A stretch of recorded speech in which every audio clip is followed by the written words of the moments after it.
Ozzy Osbourne rose to fame as the lead singer of Black Sabbath.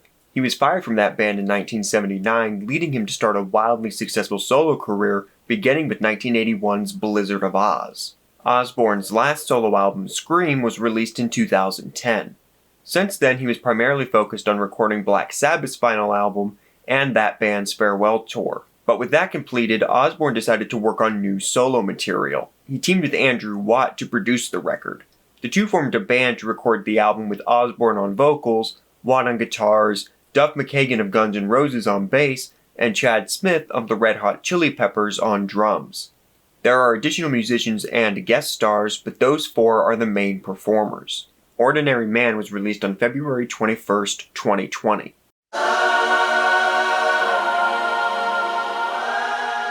This was written by Osbourne, Smith, McKagan, and Watt. The song is exactly what you want from Ozzy, aggressive and gothic. Slash provides the leads, and his solos give the song a chaotic edge.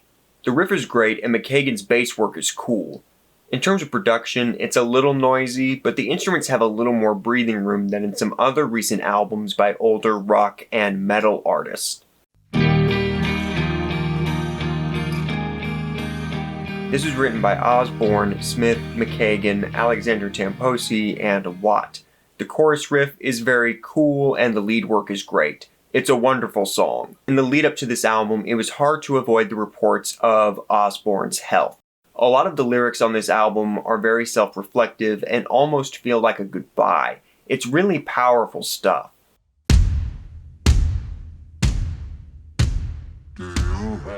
This is written by Osbourne, Smith, McKagan, Tamposi, and Watt. I like the tone of the song and the guitars are killer.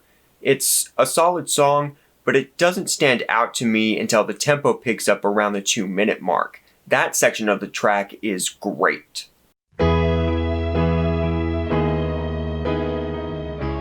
This was written by Osbourne, Elton John, Smith, McKagan, William Walsh, and Watt. The song is a duet between Osbourne and John, and features the latter on piano. I'm a big fan of Elton John, I love him a lot, and his vocal performance here is fantastic. The lyrics are excellent, really beautiful and haunting. The song also features incredible leads from Slash. It is easily my favorite song on the record. This is written by Osbourne, Smith, McKagan, Tamposi, and Watt.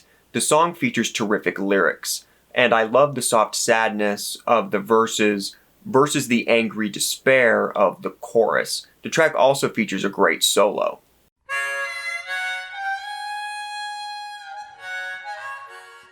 This was written by Osbourne, Smith, McKagan, Tamposi, and Watt. I love the harmonica intro for what is one of the more aggressive songs, and the bass riff is killer. I love McKagan. I think he's seriously underrated. His involvement in this album skyrocketed my excitement for it, and he really delivers. The song has a great groove. Smith kills it on this track. I love the chorus, and the solo is great. This is probably my second favorite track on the record.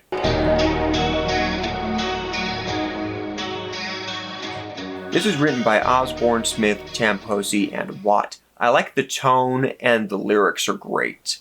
I'm not a huge fan of the chorus. It's not bad at all. It just doesn't really resonate with me. Solo's great, though.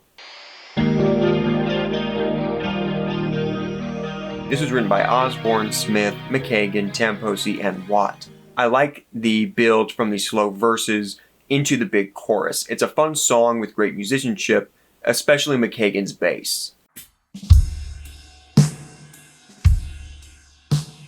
This is written by Osbourne, Smith, McKagan, Tamposi, and Watt. I like it. It's pretty and has a solid melody. I don't connect too much to it, but it's fine and features a great solo.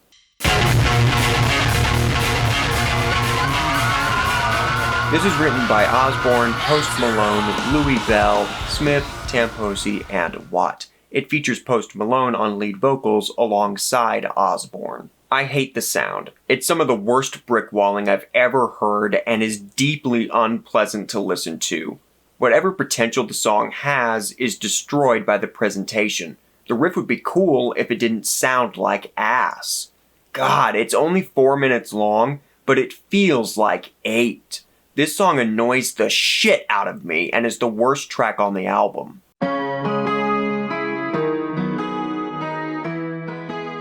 This is written by Osbourne, Post Malone, Jack Webster, Walsh, Watt, and Bell. It's actually a Post Malone song guest starring Osbourne and Travis Scott.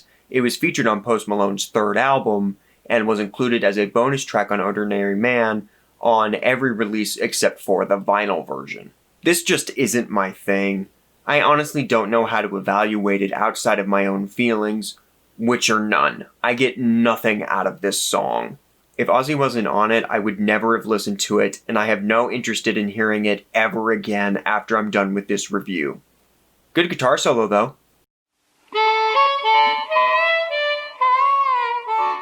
This is a bonus track for the Japanese release. It's a short gothic blues jam. Kinda cool and makes for a decent epilogue. Ordinary Man peaked at number 3 on the Billboard charts, as well as topping the rock charts. The only single that really took off was Take What You Want, which was not a single from this album, but Post Malone's album. But a top 10 hit is still a top 10 hit. If I was just reviewing the first half of the album, I would say that it's excellent. Some of Ozzy's best material, really incredible stuff. But the second half isn't nearly as strong. Not horrible or anything, but it really does feel like the album loses steam after Eat Me. And then the 2 Post Malone tracks are just a waste, in my opinion, and a terrible way to end the record. But there's still a lot that I love on the album, so it is what it is. I'm glad Ozzy is still kicking and making music.